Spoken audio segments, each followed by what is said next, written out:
ખંભાળિયા શહેરમાં મુસાફરોને નકલી ચેનનો લાલચ આપી છેતરપિંડી કરનાર બે શખ્સોને પોલીસે ઝડપી પાડ્યા છે। સમગ્ર ઘટનામાં દાહોદ પોલીસ એક મજૂર યુવક પોતાના પુત્ર સાથે ખાનગી બસમાંથી ઉતર્યા બાદ અન્ય સ્થળે જવા માટે નીકળ્યા હતા, ત્યારે ખોટા રિક્ષામાં આવેલ બે શખ્સોએ કાવતરું રચ્યું હતું।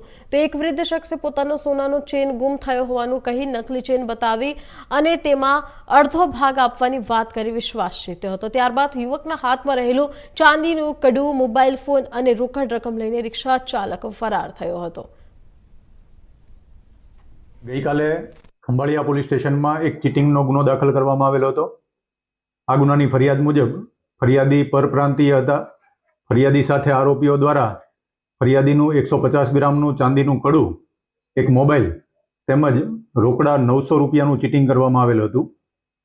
આજરોજ દેવભૂમિ દ્વારકા જિલ્લા એલસીબી દ્વારા એક ચોક્કસ બાતમી આધારે બંને આરોપીઓને ઓરિજિનલ મુદ્દામાલ સાથે ઝડપી લેવામાં આવેલ છે। હાલમાં બંને આરોપીઓની પૂછપરછ ચાલુ છે।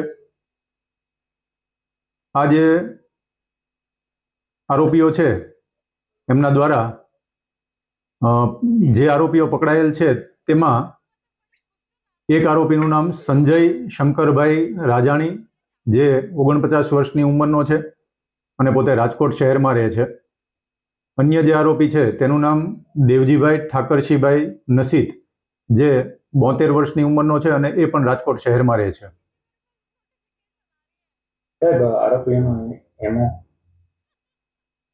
આરોપીઓ દ્વારા એક ચોક્કસ પ્રકારના એમોથી આ ચીટિંગ કરવામાં આવતું હતું।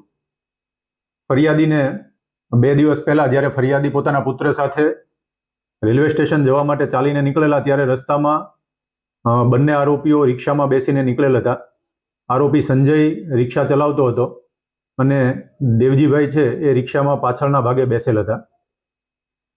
સંજય દ્વારા રિક્ષા ઊભી રાખી અને ફરિયાદીને પૂછવામાં આવેલું કે પોતાને રિક્ષામાં ક્યાંય જવું છે, તો ફરિયાદીએ પોતાને રેલવે સ્ટેશન જવું છે તેવું જણાવેલું, જેથી ફરિયાદીને તથા તેના પુત્રને આરોપીઓ દ્વારા રિક્ષામાં બેસાડી લેવામાં આવ્યો।